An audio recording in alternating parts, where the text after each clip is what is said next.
Hey, salut, vous avez vu, c'est magique, hein. J'ouvre une porte, il y a quelqu'un qui apparaît, moi. En parlant d'apparition et d'ouverture de porte, il y a un sujet que j'aimerais bien traiter, parce que j'adore ce sujet-là, de toute façon, en tant que chercheur et enquêteur en phénomènes inexpliqués, forcément j'apprécie tous ces sujets-là. C'est pour ça que d'ailleurs j'essaye humblement de partager le peu de savoir, enfin, le savoir que j'ai. C'est la planche de Ouija. Alors, la planche de Ouija, en fait, ce qu'il faut savoir, c'est que c'est pas si vieux que ça. À peu près dans les années 1880, pas 1900, 1880, euh, il y a deux hommes d'affaires qui ont pensé à un concept, en fait. Une planche avec des chiffres, des lettres, oui, non, peut-être, au revoir, et qui permettrait de communiquer avec l'au-delà. Euh, Plus précisément, c'est le 10 février 1891 que le brevet a été déposé par deux hommes d'affaires américains, Elijah Bond et Charles Kennard. Bon. Cependant, leur entreprise, elle a coulé un an après. En 1892, il y a eu deux frères, euh, William et Isaac, alors Fuld, je ne sais pas comment ça se prononce, qui ont repris les rênes et qui ont lancé la production. Sauf que William, il a jarté son frère pour avoir tous les droits. Euh, il a quand même été jusqu'à dire qu'il était le seul inventeur et tout ça, et à écarter et à mettre en procès tous ceux qui essayaient de vendre quelque chose qui ressemblait, qui se rapprochait à sa création, même si aujourd'hui on sait que c'est pas lui. Faudra attendre à peu près 1912 pour que ce soit noté vraiment que la planche a été utilisée par un médium. Elle est rentrée vraiment dans les mœurs en quelque sorte en 1920. Ça a fait un grand boom. Beaucoup de personnes ont utilisé ça. Ils ont continué la production jusqu'en 1966 parce qu'en fait, quand William Fuld il est décédé, sa famille, elle a continué de produire. Donc lui, il est décédé en 1927. Sa famille, elle a continué de produire jusqu'à ce qu'il y ait une entreprise de jeux de société qui reprenne l'affaire, qui rachète les droits. Et jeux de société, en fait, la société, c'était Parker Brothers.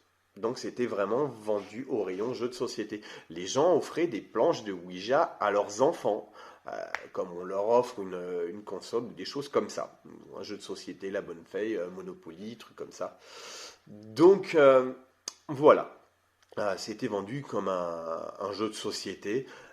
Moi, après, je me souviens, c'est tout bête, moi je vais avoir 40 ans.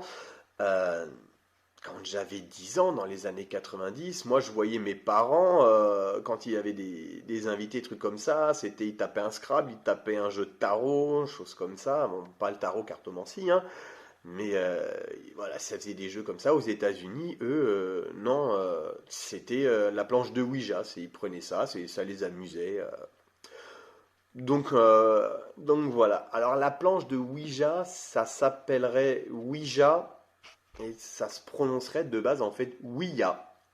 Parce que le premier mot qui devrait être invoqué en quelque sorte sur la planche, quand on demande esprit es-tu là, ça devrait aller vers le oui. Donc ça ferait Ouija, Ouija. Donc il y en a qui ont été dire que c'est Adolf Hitler qui aurait créé la planche de Ouija, pour ça que le Ouija, non, pas du tout, c'est entièrement faux. Après, Hitler était beaucoup basé dans l'occultisme, choses comme ça, mais bon, c'est autre chose parce qu'on n'a pas le droit d'en parler.